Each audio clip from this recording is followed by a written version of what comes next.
भाभी अपने देवर से कहती है, देवर जी आज हम लोग अलग तरीके से कुछ नए अंदाज में प्यार करेंगे।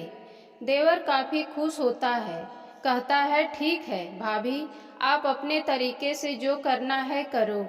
भाभी कहती है, बेड पर लेट जाओ, पहले मैं तुम्हारा हाथ बांध देती हूँ। देवर का हाथ बांधने के बाद भाभी तुरंत जाकर दरवाज़ा खोल देती है। तभी एक आदमी अंदर आता है। उसके बाद मौत का ऐसा तांडव होता है जिसे सुनकर आपका कलेजा कांप जाएगा। नमस्ते, प्रणाम। आप देख रहे हैं पुष्पा देहाती वॉइस यूट्यूब चैनल। अगर आपने चैनल को सब्सक्राइब नहीं किए हैं तो सब्सक्राइब करिए और वीडियो को लाइक करके अपना प्यार और सपोर्ट दीजिए। यह स्टोरी जौनपुर के शाहगंज की है। शाहगंज की रहने वाली कलावती देवी, उसकी उम्र लगभग 27 साल थी। उसका पति विपिन, उसकी उम्र लगभग 32 साल थी। विपिन जौनपुर में नौकरी करता था। कलावती अपनी सास के साथ गांव में रहती थी। सास और बहू में कुछ न कुछ कहा सुनी होती रहती। पास ही में उसका चचेरा देवर रहता था राजीव। उसकी उम्र 22 साल थी। वह हमेशा भाभी कलावती की तरफदारी किया करता था। पूरे गांव में राजीव और कलावती को लेकर लोग बात कर रहे थे। लोगों का कहना था इन दोनों के बीच में कुछ ना कुछ चल रहा है। जब यह बात उसकी सास सुनती है तो वह बहू कलावती को समझाती कि उससे दूर रहो, वह तुम्हारा सगा देवर नहीं है, इतना घुल मिल कर रहना ठीक नहीं है। तो कलावती कहती, तुम्हारा बेटा तो यहाँ है नहीं और तुम्हारे हमारे अलावा कोई घर में नहीं है, तो थोड़ी सी उससे हंस बोल लेती हूँ तो क्या हो जाता है। मैं उससे बात करूँगी। इस बात पर सास बहू में काफ़ी झगड़ा होता है। उसके बाद कलावती अपने रूम में चली जाती है। उसी समय चचेरा देवर आता है और दरवाज़ा खटखटाता है। कलावती दरवाज़ा खोलती है और पूछती है, क्या बात है? तो वह मोबाइल दिखाता है और कहता है, भाभी देखो यह वीडियो काफ़ी वायरल हो रहा है। कलावती कहती, यह सब मुझे नहीं जानना है, तुम यह बताओ तुम मेरा एक काम करोगे? राजीव कहता, कौन सा काम? कलावती कहती है, तुम मुझे जौनपुर विपिन के पास पहुंचा दोगे? मैं नहीं देखी हूँ, नहीं तो खुद चली जाती। तुम तो देखे हो। राजीव कहता है, ठीक है भाभी, मैं तुम्हें पहुंचा दूंगा। यह कहते हुए राजीव कलावती को छूने का प्रयास करता है। कलावती कहती है, अभी नहीं, रात में तुमको जो करना होगा कर लेना। रात लगभग 11 बजे थे। तभी राजीव कलावती के कमरे में आता है। कलावती राजीव को देखकर काफ़ी खुश होती है और राजीव को अपनी बाहों में भर लेती है। फिर दोनों अपनी ज्वाला शांत करने की कोशिश करते हैं। थोड़ी देर बाद जब राजीव जाने लगता तब कलावती कहती है, कल तुम मुझे विपिन के पास पहुंचा देना। मैं सास के ताने सुन सुनकर तंग हो गई हूँ। राजीव कहता है, ठीक है भाभी, मगर मैं वहाँ चलकर दूर से बता दूंगा, आप चली जाना और भैया से मत बताना कि किसके साथ आई हो। कलावती कहती है, ठीक है, मैं नहीं बताऊंगी। राजीव कहता है, कल 2 बजे की बस से हम लोग चलेंगे। दूसरे दिन दोनों बस पकड़ते हैं और जौनपुर पहुंच जाते हैं। राजीव दूर से विपिन जहां रहता था वह घर दिखाकर कहता है, इसी के दूसरे मंजिल पर भैया रहते हैं, अब मैं यहीं से वापस जाता हूँ। कलावती कहती है, ठीक है जाओ, जब मैं वापस आऊँगी तो खूब प्यार करेंगे। फिर कलावती उस घर में जाती है और विपिन के कमरे का दरवाज़ा खटखटाती है। विपिन दरवाज़ा खोलता है, सामने अपनी पत्नी को देखता है तो कहता है, अरे तुम कैसे आई? किसके साथ आई? कलावती कहती है, मैं अकेली आई हूँ। यह कहते हुए विपिन को धक्का देकर अंदर जाती है और कहती है, मैं यहीं रहूंगी। तुम्हारी माँ के ताने सुनकर मैं तंग आ चुकी हूँ। विपिन कहता है, मैं तुमको घर पर छोड़ा था माँ की सेवा करने के लिए और तुम उनको अकेले छोड़ आई। माँ अकेले क्या करेगी, कैसे रहेगी?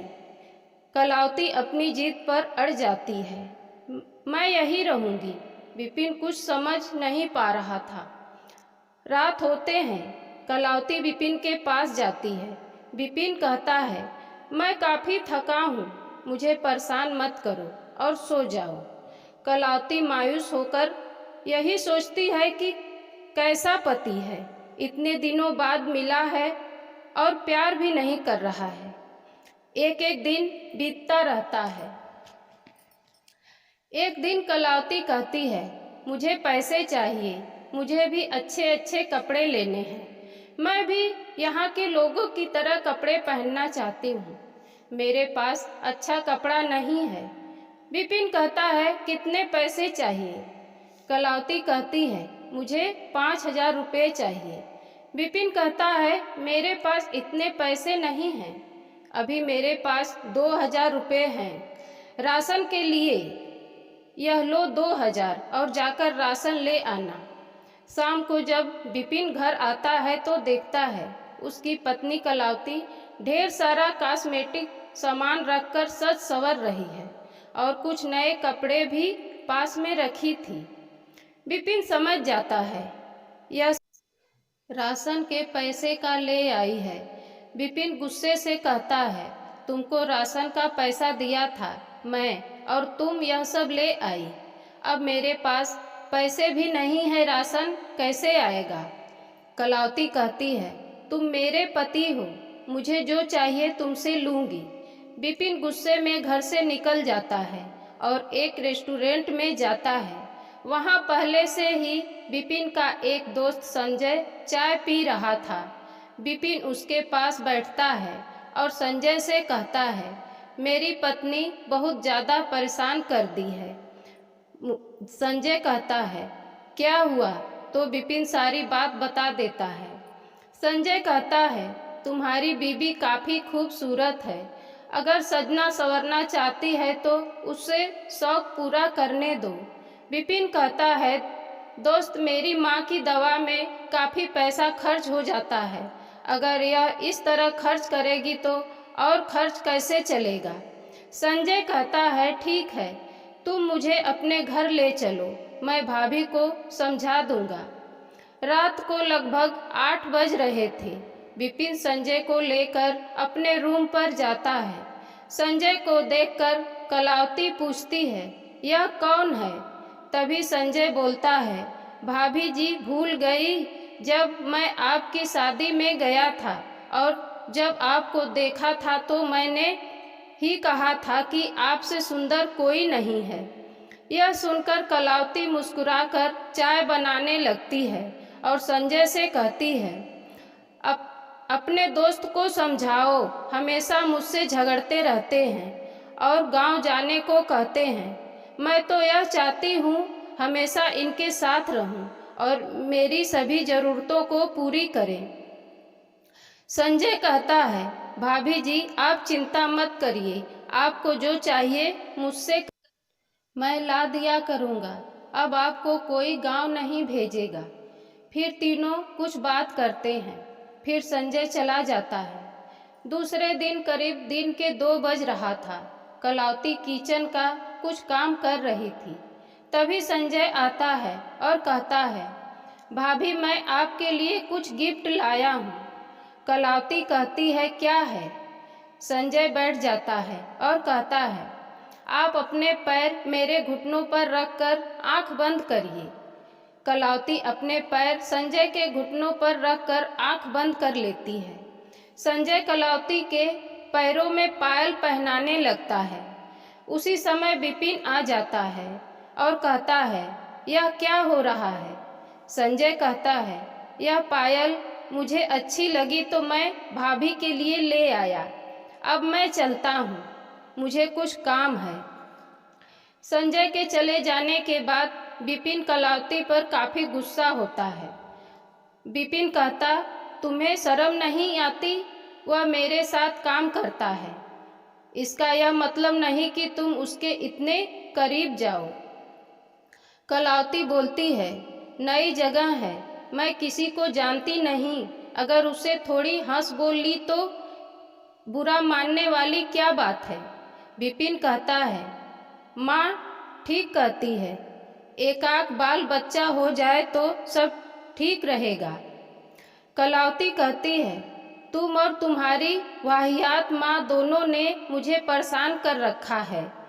विपिन को गुस्सा आ जाता है और कलावती को 2-3 थप्पड़ जड़ देता है। कलावती गुस्से में घर से निकलती है और पास ही में संजय का रूम होता है, वहाँ चली जाती है। संजय कहता है, भाभी आप चिंता मत करो, मैं विपिन से बात करूँगा, सब ठीक हो जाएगा। आप जब तक चाहें यहाँ रह सकती हैं, मैं विपिन को समझा कर आता हूँ। संजय विपिन के पास जाता है और कहता है, तुम उसको मार दिए? वह मेरे रूम पर गई है, वह कहीं और चली जाती या कुछ कर लेती तो क्या होता? विपिन सभी बात बताता है। संजय कहता है, ठीक है, जो हुआ उसे जाने दो, धीरे धीरे समझ जाएगी, अभी वह काफ़ी गुस्से में है, मैं सुबह उसको पहुंचा दूंगा, तब तक उसका गुस्सा शांत हो जाएगा। विपिन कहता है, ठीक है। संजय वहां से चला जाता है। रात के 12 बजे थे। कलावती बालकनी में खड़ी इधर उधर देख रही थी। तभी संजय पीछे से आकर कलावती को छूने लगता है। कलावती उससे लिपट जाती है। संजय कलावती को अपनी गोद में उठाता है और बेड पर ले जाता है। कलावती कहती है, मेरे पति तो कुछ कर नहीं पाता, आज तुम मुझे खुश कर दो, और दोनों एक दूसरे में खो जाते हैं। उसी दिन से इन दोनों के बीच नाजायज संबंध बनने शुरू हो जाते हैं। इसी तरह कुछ दिन बीतता है। एक दिन विपिन ऑफिस से अचानक घर आता है और कहता है, माँ अब इस दुनिया में नहीं रही, हम लोगों को तुरंत घर चलना है। विपिन घर पहुंचता है और माँ का अंतिम संस्कार और सभी कार्यों को पूरा करने के बाद वह अपनी पत्नी से कहता है, अब तुमको यहीं रहना होगा, यहाँ पर घर और खेती बाड़ी अब तुम्हें ही देखना होगा। कलावती मान जाती है। विपिन शहर चला जाता है। अब कलावती को रोक टोक करने वाला कोई नहीं था। वह अपने चचेरे देवर के साथ मौज मस्ती करती, उसके साथ संबंध बनाती। इसी तरह कई महीने बीत जाते हैं। एक दिन अचानक विपिन शहर से गांव आता है और कलावती से कहता है, अब तुमको यहाँ नहीं रहना है, तुम मेरे साथ चलो। गांव वाले राजीव और तुमको लेकर बहुत सारी बातें कर रहे हैं। विपिन कलावती को लेकर शहर चला जाता है। दोनों खुशी खुशी वहाँ रहते हैं। तभी संजय को पता चलता है कि भाभी आ गई है। तब वह विपिन जब काम पर चला जाता है तब वह कलावती के पास आता है और उसे छूने लगता है। तभी कलावती कहती है, संजय जो भी पहले हुआ वह मेरी गलती है, लेकिन अब से मेरा कोई रिश्ता तुमसे नहीं है, अब मैं यह सब नहीं करूँगी। तभी संजय मोबाइल निकालकर एक वीडियो दिखाता है। कलावती शांत हो जाती है। उसके बाद संजय कलावती को बेड पर ले जाता है और संबंध बनाता है। इसी तरह कई दिन बीत जाते हैं। कलावती संजय से पीछा छुड़ाना चाहती थी। वह अपने चचेरे देवर को फोन करती है और सब बताती है। राजीव कहता है, भाभी मैं आ रहा हूँ। फिर दोनों प्लान बनाते हैं और फिर कलावती संजय के रूम पर जाती है और कहती है, देवर जी आज मेरा अच्छे से प्यार करने का मन है, आज मैं नए तरीके से कुछ करूँगी।